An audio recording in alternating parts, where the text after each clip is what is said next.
আরজিকর কাণ্ডে ফুঁসছে শহর কলকাতা। ডুরান্ড কাপের ডার্বি বাতিল হওয়ার পরে যুবভারতী ক্রীড়াঙ্গনের বাইরে তিন প্রধান অর্থাৎ মোহনবাগান, ইস্টবেঙ্গল এবং মোহামেডানের সমর্থকেরা বিক্ষোভ দেখাচ্ছেন। এই ঘটনাকে কেন্দ্র করে উত্তেজনা ছড়িয়েছে। অনেক সমর্থককে ইতিমধ্যেই আটক করেছে পুলিশ। মোহনবাগান এবং ইস্টবেঙ্গল সমর্থকদের প্রশ্ন, যদি নিরাপত্তার দাবি তুলে ডার্বি বাতিল করা হয় তাহলে প্রতিবাদ আটকাতে এত পুলিশ মোতায়েন করা হলো কেন? এর থেকে কম পুলিশ তো ডার্বিতে দেখা যেত, বলছেন সমর্থকরাই। মোহনবাগান এবং ইস্টবেঙ্গল সমর্থকদের গলায় উই ওয়ান্ট জাস্টিসের স্লোগান। তাদের দাবি, তারা শান্তিপূর্ণ অবস্থান করছিলেন, কোনো রকম অস্ত্র নিয়ে আসেননি। উত্তেজনা তৈরি করার কোনো ইচ্ছাই ছিল না তাদের। শান্তিপূর্ণ অবস্থান করতে চেয়েছিলেন তারা।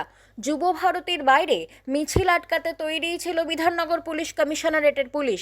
তারা আগেই জানিয়েছিল যুব ভারতীর বাইরে বিএনএসএস 163 ধারা জারি করা হয়েছে। মিছিল আসতেই পুলিশ আটকায় প্রতিবাদীদের। পুলিশের সঙ্গে তর্কে জড়ান প্রতিবাদীরা। দুই দলের সমর্থকদের মধ্যে পুলিশের সাথে তর্ক বিতর্ক শুরু হয়। এরপরেই শুরু হয় ধরপাকড়। কলকাতার রাজপথে বিক্ষোভকারীরা জাতীয় সঙ্গীত গান। একসঙ্গে এই আন্দোলনে থাকার বার্তা দেন তারা। দেখুন সেই ছবি।